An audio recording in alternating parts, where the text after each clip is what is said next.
getting into the event sector because I thought I wanted to run festivals. Lol. Have I bitten off more than I could chew? But I like to challenge myself. So my first car I crashed, and then my second car got stolen. But long term, coming to this event should be progressing your business further. Welcome back to Garage Talk Unwrapped, the podcast with me, Vicky. And me, Ben. Vicky, who are we sponsored by? We are sponsored by BM Catalysts, And they are? Europe's leading manufacturer of catalytic converters, DPFs and front pipes. I can stop you there because I can say the rest, as many people know I can't say it. So they're helping to keep vehicles running cleaner and greener. Well so we done, thank you, BM Cats. Thank you very much. Where should they go to? bmcats.com. In this episode, we are talking to Jo Knowles, Event Director of Automechanika UK and the UK Garage and Bodyshop Event, two of the biggest events in the automotive aftermarket space. We've known Jo for a few years now, Victoria, and the energy enthusiasm she brings to a role is really admirable, as you've said to her in the past. Yeah. We always see her at events and exhibitions and socials. She supports the industry and she keeps her ear to the ground and knows everything that's going on in the aftermarket, doesn't she? Yeah, as we'll hear, she so it's a bit of a learning curve trying to get to know the aftermarket and everything that goes on, but she's doing amazingly well, isn't she? She is. I only have one issue with Jo, Victoria. Do you? Yes. She prefers XL to the NEC. And as we often tell for Shropshire, the NEC is on our doorstep. So, Jo, everything should be at the NEC. She said it's not moving, so we don't have to worry. But yeah, we'd prefer to go to Birmingham than London. But yeah, there's pillars at the NEC. Those damn pillars.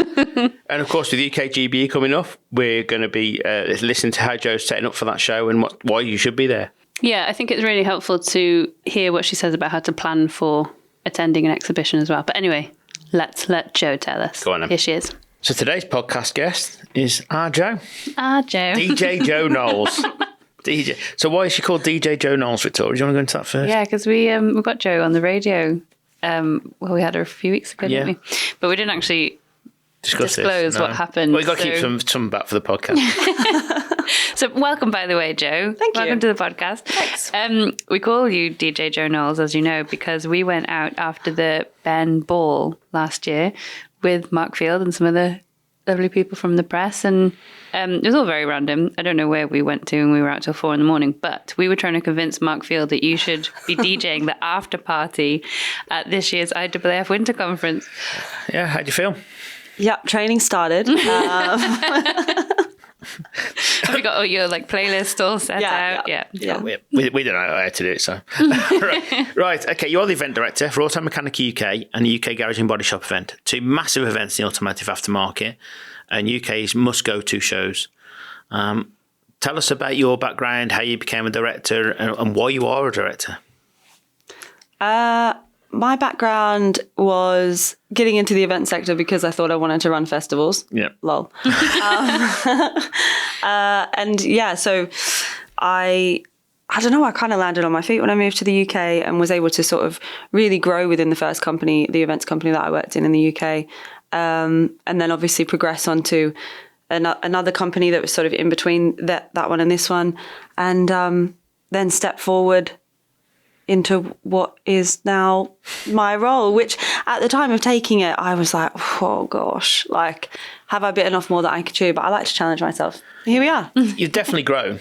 If you remember the first time we met Jo, oh God, a few years ago, it was, no, it's... You were sober, Jo, it's fine. Yeah, no, you were almost slowly treading into the industry. You know, it's a big industry. There's a lot to learn. And it's quite scary if you're just walking into it. Yeah. But I think that what you've done with the events you do has made your stature grow. And that only comes from your kind of experience and knowledge. How much of your experience and knowledge from other industries have you put into this automotive industry? And how much was the industry lacking as well? I don't think that the industry is lacking. Events are largely the same. No matter what sector or whatever, there's a standard process that would lead to success in a kind of, if all of those elements are managed. So there are small things that you can take from each company about specific ways to do things and how you might alter it. But as long as you follow the program, essentially, it's going to be okay. And did you have any interest in automotive or cars or anything before you took on that role? Or? So I think I mentioned a couple of weeks ago that I'd blown up all my cars. No, we didn't get into this. How many is that? Okay.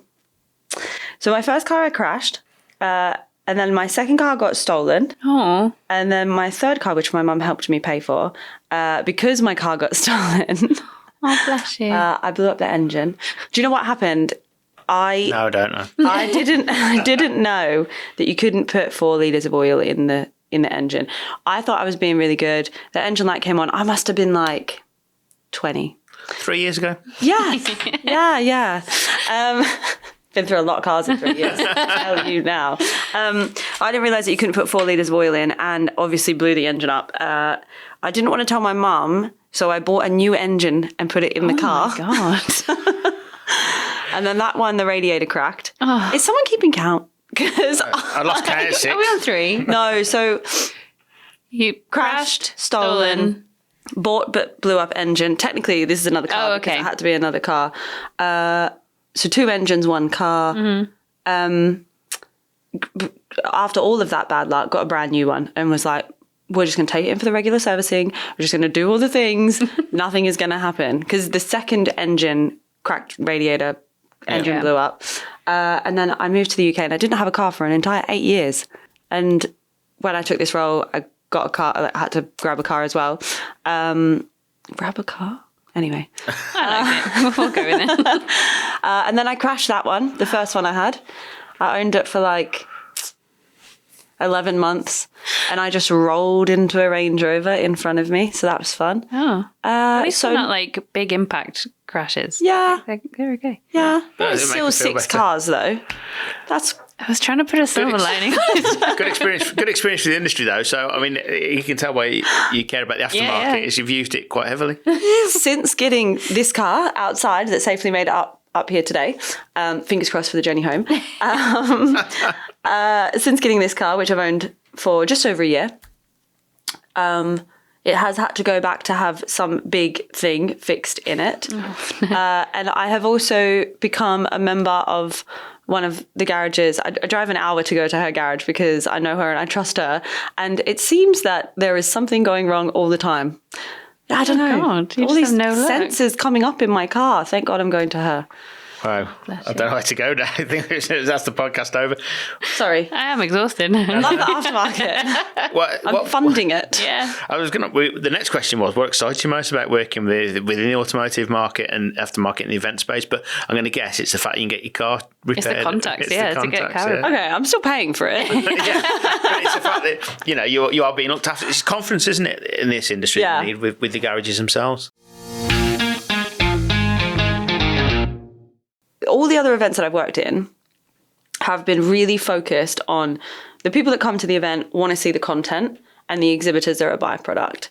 This, even though I said if you follow a formula, then, it will be successful, this is the complete opposite. People come for the exhibitors and the content is a byproduct. We're trying to change that. We're looking at some different things about how the content is consumed. And we're looking to do some drop-in clinics and shorter form content this year, as well as CPD, etc. But I think it's a real because it's a brain shift for me to go, we need to change the tact, I guess, versus what I have previously known. I think the aftermarket is quite old-fashioned, though, and talking about like content and creating content, we're still kind of dragging some people into, making video content, making podcasts. So I think there hasn't been as much of a focus on that. So it's great that you're trying to bring that in now. But I can see why it would be the manufacturers, the suppliers, the exhibitors who are kind of not ruling it, but that's, they are the focus there because that's how it's always been. So, I guess if you think about it, like the people that come to the event, the people that work in the industry are very invested in cars themselves. And even if they're never going to fit the next thing that exhibitor A is showing, they've got a genuine interest in it because it's not like a hobby, but I guess like a vocation maybe for quite a lot of the people in the industry. I think one thing I recently noticed is that a lot of people entranced in their business, like they're so developing new products for cars, they forget about the rest of the world. And how much do you work with the manufacturers that they bring something new to the stand each show to bring more visitors in and bring visitors? Because, okay, you get the visitors in the room, but you've still got to get them to the stand as a manufacturer. Quite a lot of our exhibitors are really on it. And they've also, obviously, the reason that they're exhibiting is because they've got something that they want to shout about. Or, obviously there's brand awareness and continuation of that and everything. But we obviously encourage them, especially anyone that's new to exhibiting. Once they've done it a couple of times, they know what they're doing. Sometimes people do come to us and ask our suggestions on things, which is another way for me to kind of get creative. But yeah, nothing's kind of off the table if they do come to us about those things. And we also support them through, there's something that we do for exhibitors. It's a really simple thing, and I've never had it at any other company that I've worked at. And we ask us to, in a formal way, tell us about all the things that they're doing. So we can really shout about it once we know more. And then we start to build up that anticipation from those visitors before they even get to the event. But then they know, I need to go and see this stand. When it comes to engine management, getting it right comes down to understanding 4 key pillars: pressure, position, emissions and temperature. These 4 pillars affect one another, so perfecting your engine management offering needs to take care of all 4. That's why more workshops put their trust in NTK Vehicle Electronics. Their OE quality sensors keep your data accurate, your diagnostics sharp and your fixes right the first time. Stock NTK and take control of engine management. 4 pillars, 1 brand, total confidence. To discover more about NTK parts, check out ngkpartfinder.co.uk today. Are you tired of chasing car parts over the phone? PartSync connects trade buyers with trusted suppliers in one platform. No calls, no delays, just parts. Get real choice, new, used or genuine OEM. Compare brands, warranty, price and delivery. Suppliers, connect with active trade buyers ready to buy your stock. PartSync, bringing the parts industry together. Book your demo at partsync.co.uk.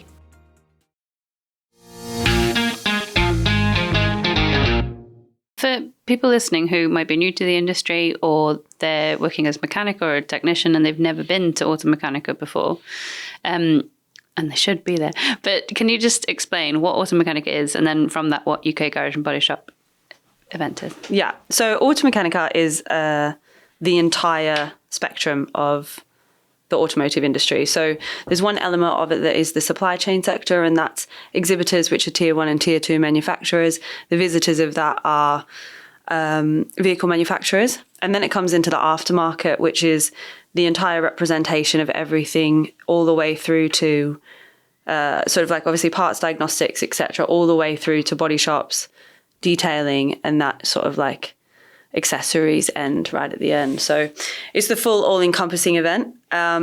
It runs every 2 years because Frankfurt runs in the times in between, and this is a fully domestic event, whereas the other Automechanikas are largely international. Mm-hmm. And then the UK Garage and Bodyshop Event, this is its 3rd year, which is exciting. Bigger and better than ever. Yes. Yeah, we've got so much stuff going on. I'm really excited by it. But UK Garage and Body Shop was developed because of the need for continuing professional development for the garages and body shops themselves, whether that's technicians or owners. To have that every 2 years would put those individuals at a disadvantage. So what do they need to be keeping on top of for them as individuals working in the industry and making themselves better at the role? And equally, how do we take those businesses forward? And because of that, how up to date with trends do you need to be as an exhibitor organisation? Because obviously these trends happen monthly in this industry, and I'm not talking about social media trends, but trends of tools, trends of products, trends of diagnostics. How key is it that you keep up with those so that you can actually at the show shout about them? Yeah, so in terms of trends to do with tools, etc., knowing the specifics of what that does is not my bag. No. Because to have knowledge that is spanning quite a lot and then to go quite deep into all of them is quite tricky. But knowledge of the overarching themes of what visitors need to know about, for example, Aries, CERMI, political agendas. Yeah, we've actually got DVSA and HSE exhibiting at the show this year and also speaking. So wow. That's obviously, we've got the fun demo bit and hot wings and all those things. And then we've also got the serious things about what you need to think about for your business. Because we are a political industry. Everyone wants to put their face in front of a camera in this industry and say their opinion. That's just the way it is. Yeah, but there are so many regulations and changes going on at the moment. So it's really good to stay informed. And what a place to do it so everybody's there as well and can hear at the same time. So are there specific themes, apart from what we've already talked about, or seminars or features at this year's event that you're particularly excited about? And not hot wings. She loves the hot wings. I really do. Do you know, people still talk to me about it now? Yeah. It's because it's fun and it's new. But whatever you do, though, there has to be a talking point to get people there and to get the buzz across the industry. And that's what this show is very good at. What are you doing with the hot wings this year? Making Mark Field from the IAAF eat the entire chicken. Not chicken, wing. I think we should get him to eat whole chicken. Oh, no, yeah. Yes, So definitely. Smothered in sauce. Yeah. So Mark's having some chicken tenders Yes, he's having tenders. Right. with spicy sauce, and he's No, he's having brown sauce. hosting a panel, right? Yeah, so last year we had the manufacturers. This year we've got the garages. We've got 4 garages. And Mark will be Hot Topics, Hot Wings, asking them When you questions. When you plan your panels, what do you think about, though? What obviously not particularly hot wings now, but like, what do you think about when you plan your panels? So when we start the strategy for the coming events, we look at the key topics that we think it's going to be. Obviously, it's always movable for things like that pop up, etc. Sermi has become quite big. It wasn't on my radar when I was doing the planning. So it is a moving sort of like plan. I'll be really honest, diversity is one of the things that we think about, like straight up, both cultural and gender, and it's not easy. No, because you've got to take the males with you on that gender balanced journey, haven't you? Because if they're not listening, there's no point. Yeah. One of the things that I actually learned at the last event that I organised was doing, at that event, we ran a full female panel talking about females within the festival sector. Yeah. And it was only females in the crowd. Yeah. So you're effectively building a bit of an echo chamber. You're talking to people that already know the problems or already know how they're feeling. And, you know, we're just sort of keeping it in amongst this. each other. Yeah. Whereas what we need to do, like you've just said, is sort of bring everyone from the industry in so then we can collectively move it forward in the way that it needs to go. It's not going to move forward quickly. No. But Yeah, I feel like it's getting there. Yeah, that's really interesting though, because at the Blend, Tina Drayson hosted a panel of women either co-owning the garage or running it or working in there, and there was a mixed crowd, wasn't there? Yeah, But I there think was. That one, yeah. maybe because there tend to be more men at these events, that there just happened to be more of them there, or they were there with their wives or girlfriends or whatever, so they went to see it. But there was a mixed crowd. I think one of the first times I met you was at the Josephine's in Birmingham for the Automotive event. Yeah. And I was there, Neil Grant was there, Mark Phil was there, and I actually quite enjoyed the event and listening and seeing. But the people that are there are already kind of trying to help and trying to convert, already converted, so to speak. Oh, yes. I think part of the thing that I want to do at the event for this year and equally move forward for 2027 is within the Motivate sector have, and this is why I kind of mentioned that person that I wanted to have, but I want females to know that they could come through into the industry as well. Definitely. And it's how we, there's one thing about trying to get more balance in the current workforce, but how are we going to make sure that we are attracting females through to the sector as well? And I think that Motivate has a really good opportunity to be able to do that. And I want to try to get some kind of powerful female speaker for 2027 that's, resonates with the young people, but can also talk about like the fact that they've been resilient in potentially a male-dominated industry. Calling all garage owners, technicians and aftermarket professionals. Don't miss the Schaeffler Rep Expert Conference on Thursday 14th of May at the British Motor Museum in Warwickshire. A day packed with insight, innovation and industry inspiration. Hear from top experts in the Garage Forum, including Tim Guidotti, aka The Fleet Guy, Simon Palmy, Tom Cockings, Peter Wilden and Andy Wells, sharing real-world experience and practical ideas you can use in your workshop. Plus, breakfast, lunch, goodie bags and a chance to win great prizes. Secure your ticket today. Link at garagetalkonline.co.uk/news/rep expert. All proceeds to go to Ben, the automotive charity. When quality matters and emissions count, demand precision. BM Catalysts is Europe's leading manufacturer of aftermarket hot-end emissions products. From catalytic converters and OE-level components to expert technical training available on Garage Pro, BM delivers best-in-class manufacturing, rigorous performance, and full compliance. Need parts you can trust? Visit bmcats.com. Partner with BM. Drive profit, exceed expectations. So talking about the event, is there much new or different this year compared to the last 2 years of UK Garage and Body Shop? So obviously I wasn't around for the first one. This year we have a couple of different activations that we haven't had before. One of them is the lift ramp content, which we're really excited about. Potentially the podcast that may or may not be happening there as well. And we have some dent pulling sessions for the body shop. We know that that's what the industry wants to see at the show, which is exciting. We have built a body shop village, which we're working with LKQ on. So we'll see some more brands coming through there for the body shop sector. We have the Ignite Arena at Motivate. So obviously bringing those individuals through. We've got Mini Boy's first car, which will be there, and Ben and his dad himself as well. There's another one. There's a lot going on. It's hard There is to a remember. lot going on. That's so much going on. Don't give it all away, Joe. Get people in there. You've got to There's come and see also it. there's stuff that we've like thought about for this year and maybe started the planning on, but then decided to park those and run them for Automechanika. So I'm like, what are we doing? Which is which? What are we doing in here? And of course, you've got the Garage Den conclusion, haven't you? What happened with that? So that'd be great. Yeah, I think that would be really exciting. And then, you know, I don't know what Mark's plans are to continue to run that, but we would also want to continue to be aligned with it if it was continuing to run. We've got an idea to put to you for our radio show. We do a pit stop quiz. So we don't mind. I was in the final there one year. So it's just a 5-question music quiz, and we've got a bit of a leaderboard, and Ben keeps saying we should do a final somewhere. We should get all the top so people off the cool. leaderboard.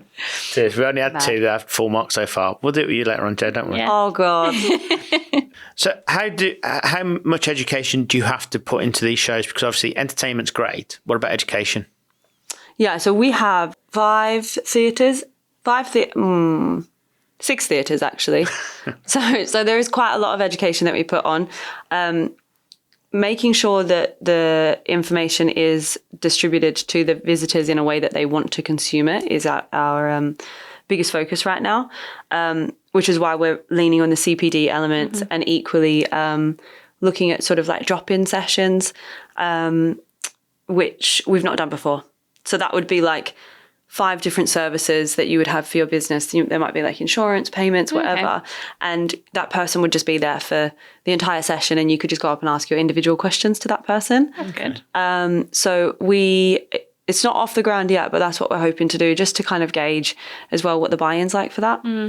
But we've got the spray booth as well happening again this year. Yeah, there's a lot of important information that needs to be communicated at the event. We're not experts in it. Do you know what I mean? Like the automotive industry is so vast. We know bits, but we also leverage all of the association arrangements and all of those relationships that we have to make sure that we're hitting the nail on the head with all the content that we run. How important is it that you also work with Ben, the industry charity, at these events? Yeah, we're fully supportive of Ben. Like we work with them on quite a lot of things, and everything that they do is amazing. So of course, yeah, we are always keen to continue to work with them. We've got a dedicated stand for them again this year. They were really interactive with what they did at Automechanika Birmingham last year. Yeah. Yes, there was quite a lot of stuff going on. There was 2 people running around trying to grab everything they can. Tim and pens? I think it was pens. I think it was anything. Anything that they in could the get end. to kind of, yeah. people giving stuff away from stands. I thought it was a pen trade-off. There has been one of them as well, I think. Yeah. Yeah. But I know they're going to be running some podcasts again at the show, I think. Yeah. So just super on board with everything that Ben have to do. We were actually trying to get, there's a bit of a different sort of like campaign where we were trying to also get involvement with another charity that could have linked with Ben in terms of exposure. But we didn't get anywhere with that. Okay. So many things going on, isn't there, There is, yeah, in huge this amount. event? So for listeners thinking about attending this year, what's one piece of advice you'd give them to get the most out of the show? Plan who you want to see and what sessions you want to go to. And I think really, obviously we put quite a lot of effort into the sessions that we run at the show. leveraging more of those CPD elements, I would imagine that they are going to be really beneficial for the garage and body shop owners that come through and technicians. So I think have a plan, because what will probably end up happening, which happens at every exhibition, you'll get busy talking to the suppliers of the products. You will have missed the content, which is going to be the most beneficial part. You know, I think I was talking to one of my colleagues about this yesterday. Garages and body shops have to close the business to come through to the show. And it's our responsibility to make sure that they are seeing the worth. Yeah. Yeah, it's going to take a hit on the takings for the day, but long term, coming to this event should be progressing your business further. So really that hit on that day, you should more than make up down the line. That will only happen if you go into the sessions though. Yeah, not just walk around grabbing the goodie bags. Yeah. I think people just get caught chatting, don't they? Yeah, don't be a goodie bag collector. No, brilliant. Okay, Joe, it's been really interesting hearing more about the journey from yourself and into the events world and the role at Automechanika and UK Garage and Bodyshop. I think I got that right. It's clear there's a huge amount of thought that goes into making these events, not just exhibitions, but real platforms for education, innovation, and meaningful industry connections. Before we wrap up, people can register. Of course, you'd like people to register for the event, so how can they register? Yes. I think you guys have a link. We do, yes. Make sure you click on the link. 3rd and 4th of June, put it in your diaries. We'll put the link in the description for the podcast. Wednesday and Thursday. The 3rd and 4th of June at NEC in Birmingham. Yes. Thank you again for joining us today, Joe. It's been great having you on. Thanks for having me. Cheers. Bye. There we go then. We're 4 weeks away from seeing what Joe and the team put on at the NEC. I know, I can't wait. I can't wait for the hot wings. That was my favourite part of Automechanika. Prior to that, we've got like a day of setup. We've got 2 radio shows to do. We've got 2 forums to do. We've got a pit stop quiz live to do and grab content. But you're looking forward to this chicken wing challenge. Yeah, because I can just sit back and enjoy the chicken wings, the hot wings. But yes, we didn't mention everything we're doing in the podcast, but we're doing the radio show both mornings from 8 till 10. So if people want to come in and say hello, have a little chat with us for 10 minutes or so, keep the energy up, then please pop by. We're also doing a bit of a forum, a Q&A, both days. First day is how to market your workshop, and second day sustainability. We have a name for that place now as well, don't we? We've been doing it. We do. Ramp up. We ramp up, yeah, so that'll be popular. And then, of course, we're doing the pit stop quiz BM Catalyst style. Thanks, Joe. Thanks, Tom. And thanks, Mark. Well, I thought Mark was all right with it. It's more Joe and Tom that's driving this, I think. Because of their competitiveness. Yeah, so it's BM Cats revisited on the pit stop quiz. But that is what UK Garage and Body Shop Event is about. It's about enjoying it and about promoting the industry. Making content. For us, making content. We need as much content as we can. Right, that's it for this episode. A huge thank you to Joe. You can register for UK Garage and Body Shop Event using our unique link, which is in the description. Make sure you use ours. Yeah. And of course, another thank you to BM Catalyst for being this episode's sponsor, the UK and Europe's leading manufacturer of catalytic converters, DPFs and front pipes, and of recent Car SOS fame. Yes, that was fantastic. Well done to BM Catalyst. Yeah. Well done, Tom. He did an amazing job. And if you haven't watched it, then make sure you catch up. And you can find out more about BM Cats at bmcats.com. Finally, thank you so much to you, the listener. If you enjoyed today's conversation, don't forget to follow Garage Talk Unwrapped on your favourite podcast platform, and also hit the bell so you never miss a new episode. Next time, we're talking to Neil Grant, Managing Director of Hella UK, about Hella and Gutman ranges, Neil's journey with the business, and how it's changed in the last 67 years. See you then. Bye.